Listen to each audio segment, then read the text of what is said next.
Once again, it's your close personal friend, Lou Brutus, Matt Walst, and Neil Sanderson from 3 Days Grace joining me now. Boy, am I glad to see you guys. How you holding up? Good, man. Thanks for having us. Long time no party. Well, Matt, I'm actually going to start with you because you've got to describe, you're in your studio there at home. However, that was not always a studio. There's a bit of an odd history to the room.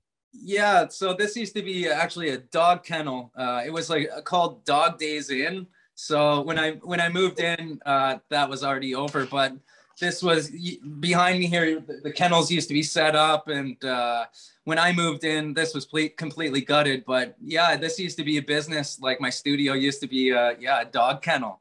So behind here, there's a big fence, and like you can let the dogs run around in here. But yeah, there used to be a bathtub in here and all sorts of stuff for a Dog Days Inn. So if you're leaving for the holiday, you could bring your dog here, but that's no more. I'm not carrying on that. Well, it's a damn shame if you ask me. Now, Neil, over to your room. I'm just looking at the instruments behind you because I can't help being voyeuristic like everybody else when we do things on Zoom. If you had to pick one of those guitars out as something really special, what would it be and why? Well, it's probably this one actually. This one here is it's a baritone semi-hollow body F-cut Hagstrom, and it was a gift from a band called the Standstills that I've been working with, Canadian band. But I live like 45 minutes from downtown Toronto, so what I realized is that there's this whole guitar swap community where like I've just kind of, and I'm not driving to Toronto, but people from Toronto, I got some cool guitars. Some of them I just got that, this one there is like an 80s Martin. This one here is like a Frankenstein Strat, but it's like, it sounds awesome. This, I traded Brad, our bass player, about 15 years ago for like a set of drums. That's a Lakeland bass. And then this is a great guitar that, I don't know, it sounds okay. And then this one is like, we call it the fire guitar. So it's like after, it's out of tune and you're playing around a campfire, and then if the song sucks, you throw it in the campfire.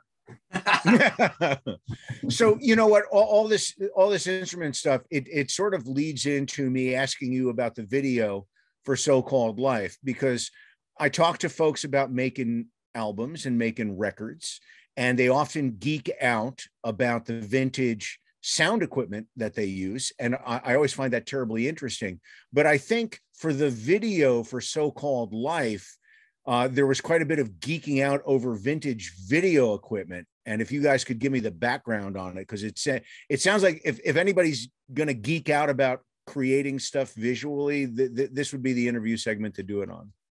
Yeah, well, a lot of it just kind of came from the idea that we do use a lot of electronic things in our music, but the more we go towards analog old school gear rather than we call it in the box, which means like a computer synth or a soft synth, or in the box kind of means in the computer. And Howard's our producer, Howard Benson, and he is like really tuned into the old school like oscillators and analog manipulation of sounds. And so this new record has a lot of that on it. So the video kind of, we're in a 70s hotel. By the way, that video, there was no air. And like Matt and I were like sweating after like moment one. So we used a lot of analog oscillating kind of synthy. I mean, we geek out on Nine Inch Nails a lot and stuff like that. And so we just kind of went that route. And again, there was a lot of vintage lenses and cameras and stuff used for this. We are not visually adept individuals, Matt and I. We know that it looks cool in the end. Yeah. I think they did use some lenses though that were that people don't use very often to make it look a little bit more gritty and stuff. But yeah, we put our trust into this crew and the director. And like I don't know, like it was super professional. Like even after takes, they were clapping for us and stuff. It felt like, I don't know, we were performing. And I've never really had that where you're in a video and people like the whole like crew is like, yes, yes. And it was like, oh, I'm doing something right. So then the next take would even be more of that. And like, you know, when it's like that, it's almost like playing a concert and it's like, oh, I'm doing well. And these guys are really showing, like, they're applauding. So they might do that. They might do that every day though, for every band. We don't know. Well, they were good. It made the video a lot better in the like performances. It made me want to be like in it more and perform more. So it was a really good crew and great director. So let's get back to all of this gear that you used working with Howard Benson on the record. Can you pick out the difference between something recorded with a plug-in that simulates an old piece of equipment and the actual sound of an old piece of equipment? I think, yeah, absolutely. Well, absolutely. We've learned from some of the best that there's the difference between putting a microphone up to something, because the microphone it has, you know, air, which are molecules affecting the diaphragm of that microphone itself. So there's an exchange of molecules when it comes to microphones. And so instruments like, you know, the classic B3 organ that traditionally goes through a Leslie, which is a spinning, speaker, and putting the right microphones on that, you're actually creating something. You're creating molecules in the air that never existed before. So you're actually creating a sound that has never existed before. Where when it's in the box and it's like, even if it's a B3 through a Leslie and you've got like this doing this thing, there is a difference. Not that it's not better or worse per se, and there's not like one right answer or one wrong answer, but and we talk about this a lot, like the more air you move through real microphones, it just seems to sound bigger and more real, I guess. Like when it from vocals all the way down to drums, it's like the right microphone and the right moment and the right studio. You catch lightning in a bottle. Howard Benson, our producer, has this garage of stuff where he's always fixing. He's like working on, he's like down to the capacitor and soldering things back together to make them sound better, which is like far beyond my. Yeah, he has this little workshop where he's soldering stuff and fixing it, and it's crazy. Like all the insides that stuff has, it looks pretty extreme. And he can just draw off of this stuff when you're doing a record, because I've done things through the years with Claudio Sanchez and of course Roy Mayorga, and the two of those guys are just degenerate collectors of ancient electronics and keyboards and stuff, and I'd never be able to figure any of that stuff out. So he's got a studio and a workshop, Howard does? Yeah. In his studio, he has a bunch of old organs, and then he has like his own workshop where he's like, it's a bunch of them, and then like he's soldering stuff in there, and it's nuts. Like you look inside these things and it's pretty crazy. So you'd have to have some major skills to be able to throw those things back together and fix them, because there's a lot of moving parts. And yeah. And he's in Jersey, right? He's still in Jersey, right? No, he's in Calabasas, LA now. Oh, okay. He had been in Jersey for a year. I seem to remember him being a New Jersey guy like me. He's a Philly guy. Ah, okay. Right around the corner. Yeah, really. And it's sometimes if you tell a Philly person they're from New Jersey, they really take that the wrong way. So give me a window of time for the creation of all the stuff on the Explosions album. Ooh, I'd have to say, like, we started right up after about 2 months of being off tour. Like, I'd say, what do you think, Neil? I mean, we had some of it written, like, after, because the Five Finger Death Punch tour, we were already writing stuff. So that was like just November, December of 2019. And like we got lucky because we knew we were taking 2020 off of touring. And so we were like, let's just, you know, we didn't know that this was before we knew that the whole world was going to do its thing. And like, so we already had like the nuts and bolts of a couple songs, actually, like So-Called Life. We already had, like, we were like, this is going to be, we had the chorus and then so like 2020, we had planned on getting together more, but obviously we weren't able to. But Barry had moved to Southern Indiana. So we figured we had a jump on being able to, like, I can show you right now. This is. Oh, yeah, let me see. Yeah. So it's like computer one, computer two, monitor one. Computer, yeah. So like this has been, we all have a setup similar to this. And we just had to pivot and do this over the internet for the most part. Interesting. And, you know, is there anything that you gained from that? And was there anything that you lost from that? What we gained is less smoke breaks. Way fucking less smoke breaks. And not like, let's go for sushi every fucking 3 hours. Those were the positives. Matt, what were the negatives? Oh, I think some of the negatives, you know, like you're dealing with technology, like, so, you know, I'm out in the middle of out of nowhere, so like the internet, you have to rely on your internet feed, which goes down out in the country, and you know, stuff like that. So sometimes you're like trying to get your bid in. I got an idea, and your internet's like, what, and nobody hears what you're saying. So that was one aspect, and just like being around you know, in a circle and writing songs, you know, the computer can't replace that. There's something organic about that. And luckily we got to do that about halfway through and touch on stuff and do it organically. But I'd say like benefits from the internet and working online is like they were like working on some lyrics still while like I'm recording a verse while they're like talking about a chorus part or something like that. So I'm over here working on my part, sending it to Neil. Well, like, you know, Barry is like creating a guitar part, or like, so you individually can do stuff and get it to the same point and then work upon that. I guess you could do that around in a circle, but like everybody would have their own equipment and stuff. But I found it efficient that way. Like you could work on stuff individually and get it to Neil and put it in there.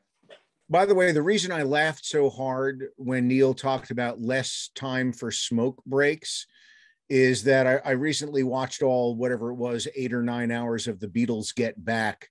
And somebody asked me about it. And I said, well, the two big takeaways are: one, writing songs is a hell of a lot fucking harder than people think. Two, the Beatles smoked a lot of cigarettes. Oh, yeah. They were chain smoking them Dunhills. Man. Yeah. Oh, yeah. Yeah, no, 100%. You know, it's interesting. Like Matt brings up a really good point that we were each able to kind of go, okay, I'll see you in 20 minutes. I'm going to hit mute.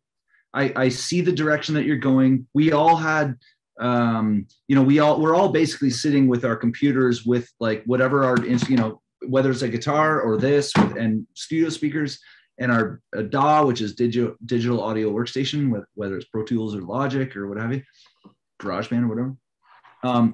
So it could kind of be like, see you in 20 minutes, and just like someone would go out and just kind of like sit in their own space and come up with some stuff and then come back and go, what about this? Like, oh yeah, that's cool. What if we did that? So it was actually, you know, it's interesting. Someone told me like a long time that a record, forget calling it an album, it's cool to call it a record, because a record is actually just a record in time. It started here and it ended here. So that's a recording in time. And you know, not the 40 minutes that it becomes, but like a record in time is that moment in time where you put a band, which is a band of people together, and you just documented that record in time, whether it's a year, 6 months, 2 years, whatever. And then you put it all together into 40 minutes. And there's so many nuances that you can hear in there that you go like, we would never have gotten that that nuance or whatever that is, that cool thing, if we hadn't have recorded this part in time where this was going on and everyone was dealing with this and that and the other thing. So like, that's like the most exciting thing about making records in my mind, I think. That's a fairly trippy, but very, very astute take on recording. That was really, I don't think I've ever heard anybody put it that way, Neil. That was actually really awesome. Thanks. I'm more of a Stones fan. Did you see the Stones tour, by the way, this summer? No. I don't think they come over here. I don't think. Yeah, they made up the missed dates from the States last year. I went to the opening night of the tour in St. Louis. I went to the St. Louis show, and they were amazing. You know, Mick Jagger has more energy than like he's out there for 2+ hours and he's singing, and it's like an aerobics workout. And I'm like, man, I couldn't do that when I was 19, you know? And like I follow him on Instagram, like all day he goes and sees all the sites in the town that he's in. He takes a picture. He looks like $1 million. You know, he gets a workout in, goes to all the things, and then just like crushes it as the singer of the Stones. Like, what a guy. What a guy. What a band. Yeah. I mean, with all the touring that you guys have done, have you learned how to tour that well? Like you can roll into a town and see all the sites and get the gig done and do everything else?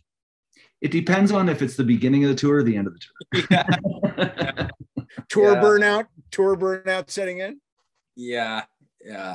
Personally, some days I wake up, I'm just like, go to get up. No.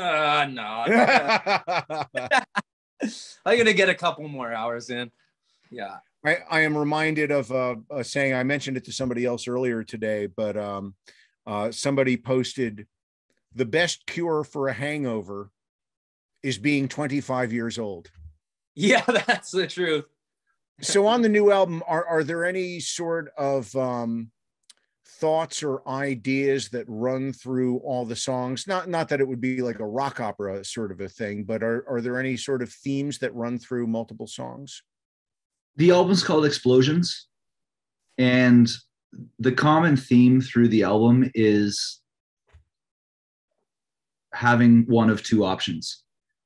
Letting something boil up and burn on the inside until you feel like you have to self-censor, or you have to like go like this, or you know, you hope that you don't get canceled or bullied or centered out or diminished.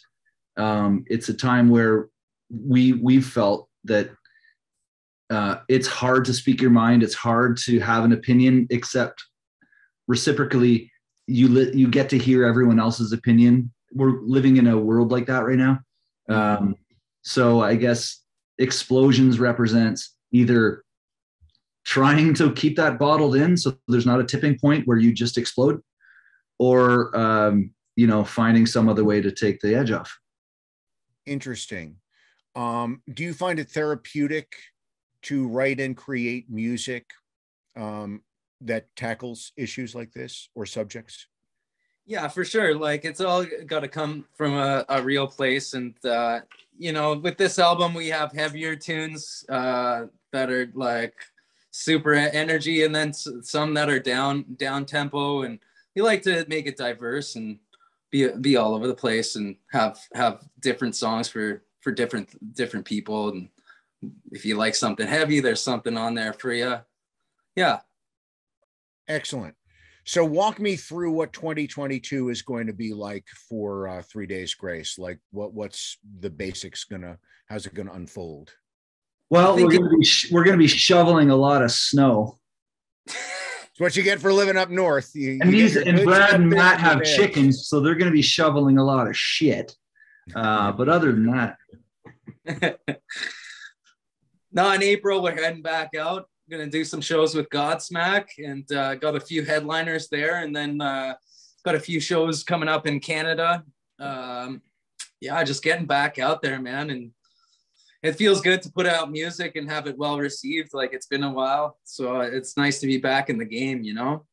Yeah, and as much as I always love speaking to you guys, and I enjoy talking music with you, of course, these many years, but I'm tired of doing it on the phone and Zoom. So I'm looking forward to seeing you in the flesh and watching you play again. Big time. Yeah. Hey, thanks for the support. Like, it's been, over a decade and more, like, and we appreciate you. So the next thing we need to do is play in front of 40,000 people and shake hands. Excellent. I will see you soon. Take care, man. Thank you.